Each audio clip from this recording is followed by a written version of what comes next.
پاکستان کی supreme court کے جج جسٹس اطہر من اللہ، جو کہ آج کل کئی حوالوں سے بہت زیادہ زیر بحث ہیں، امریکہ میں نیو یارک میں ایک تقریب سے انہوں نے خطاب کیا اور کچھ بڑی دلچسپ باتیں کی ہیں ایک سٹنگ جج کا پاکستان کے موجودہ حالات میں۔ اگرچہ انہوں نے تو باتیں کی اس میں موجودہ حالات سے ریلیٹ انہوں نے نہیں کیا، لیکن ظاہر ہے بہت ساری چیزوں کو ہم ریلیٹ کر سکتے ہیں، انڈرسٹینڈ کر سکتے ہیں۔ مثال کے طور پہ ایک ایسے موقع پہ کہ جب یہ بات ہو رہی ہے، جنرلی بات ہو رہی ہے، انہوں نے یہ نہیں کہا کہ جناب یہ جو حکومت ہے یہ تو ایک غیر آئینی حکومت ہے، یہ تو ایک غیر قانونی حکومت ہے، مغرب جو ہے وہ اس بارے میں اس حکومت کو کتنی ایکسیپٹنس دے گا یا نہیں دے گا، یہ بڑا امپورٹنٹ ہے، امریکہ کا کردار کیا ہوگا، یہ بڑا امپورٹنٹ ہے۔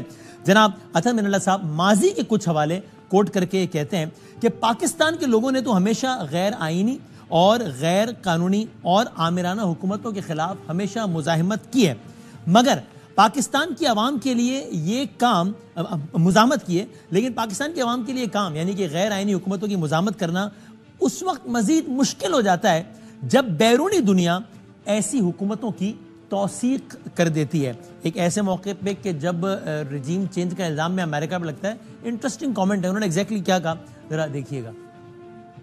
The people of Pakistan are extremely resilient. They have struggled, they have resisted unconstitutionalism, they have resisted authoritarian rules for the last 76 years. It becomes more difficult for them.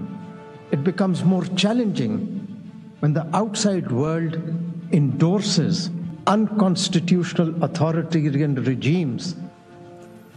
اور ایک ایسے موقع پہ کہ جب سپریم کورٹ آف پاکستان ایک فیصلہ دے چکی ہے اور بازگشت یہ ہے کہ جناب نہیں اس میں امپلیمنٹ تو ہو ہی نہیں سکتا، اس فیصلے پر عمل ہو ہی نہیں سکتا، مایوسی ہوگی، نشستیں نہیں ملیں گی، فیصل آرڈر صاحب یہ کہہ رہے ہیں، کچھ اور لوگ بھی یہ کہہ رہے ہیں۔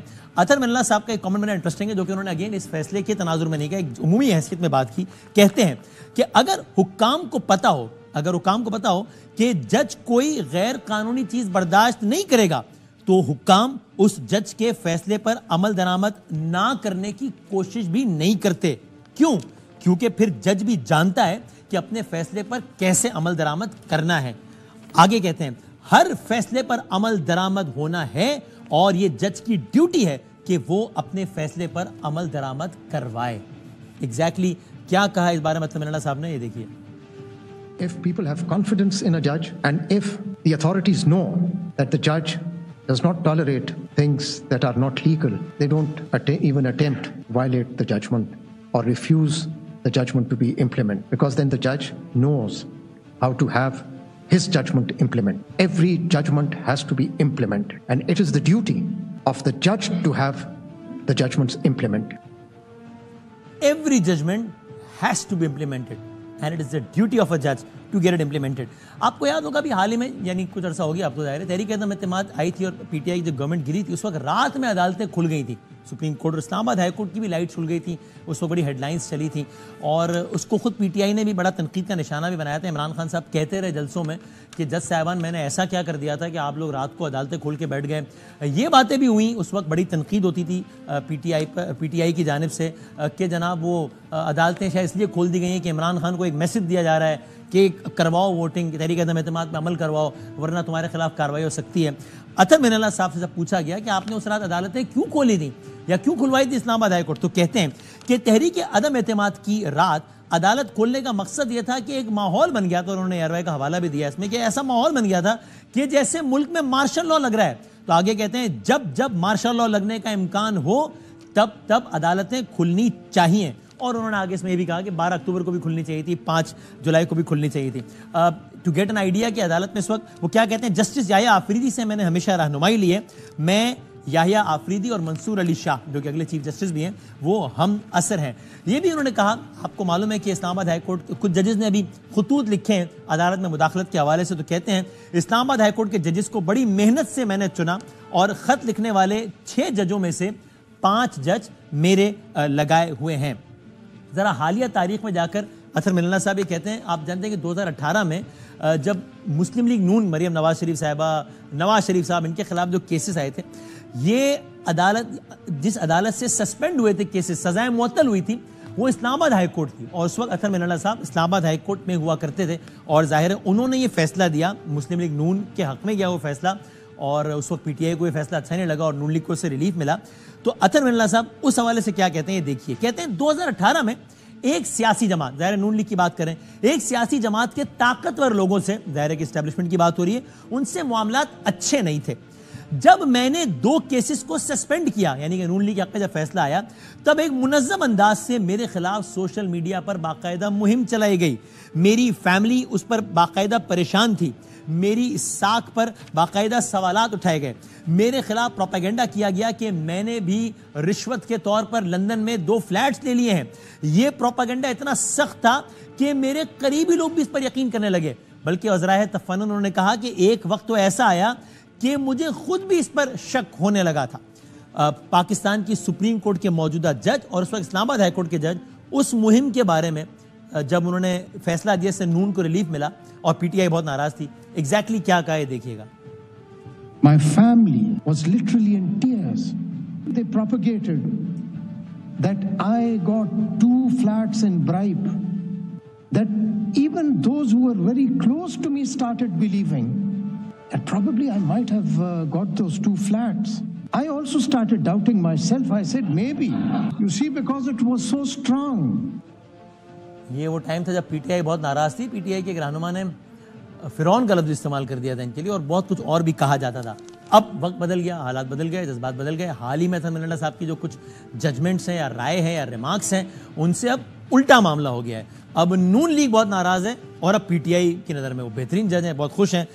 اس بات کو بھی انہوں نے بتایا اور کہتے ہیں کہ حال ہی میں میرے 2 بیٹوں کی ذاتی معلومات ایک سرکاری ادارے سے لے کر پبلک کر دی گئیں.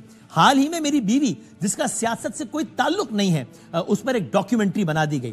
اس وقت جو لوگ میرے خلاف پروپیگنڈا کر رہے تھے, آج وہ دوسری طرف آ گئے. ان الفاظ میں انہوں نے اس ساری صورتحال کو سمیٹا. ان الفاظ میں Things all of a sudden changed. They came on this side of the rostrum and the other side was then on this side. Today there is a different propaganda from those who benefited from Islamabad High Court when no other High Court was giving relief. اور ساتھ میں کہتے ہیں اطہر منی اللہ صاحب کہ آج وہ لوگ جنہیں اس فیصلے کا فائدہ ہوا, یعنی کہ نون لیگ کی بات ہو رہی ہے, اور اس وقت فائدہ ہوا تھا جب کوئی اور ہائی کورٹ انہیں ریلیف نہیں دے رہی تھی, آج وہ لوگ بھی جو ہے وہ مطلب تنقید کر رہے ہیں یا ان کو یہ پسند نہیں آ رہا. انہوں نے کچھ ماضی کی بھی باتیں کی, وہ کوئکلی, آپ یہ تو ماضی قریب کی باتیں تھیں, ماضی بعید کی بھی باتیں کی, بڑی انٹرسٹنگ ہے. کوئکلی اگر ہم اس میں سے ایک تو آپ کو بتا دیں تو کہتے ہیں کہ جب مشرف صاحب نے ججز کو نظر بند کیا تو میں درخواست لے کر گیا, مگر رجسٹرار نے میری درخواست اعتراضات لگا کر واپس کر دی. 7 دنوں تک پاکستان کا چیف جسٹس اسی ججز کالونی میں نظر بند رہا جہاں باقی ججز اپنے گھر سے اسے دیکھ سکتے تھے, مگر اس پٹیشن کو منظور نہیں کیا گیا.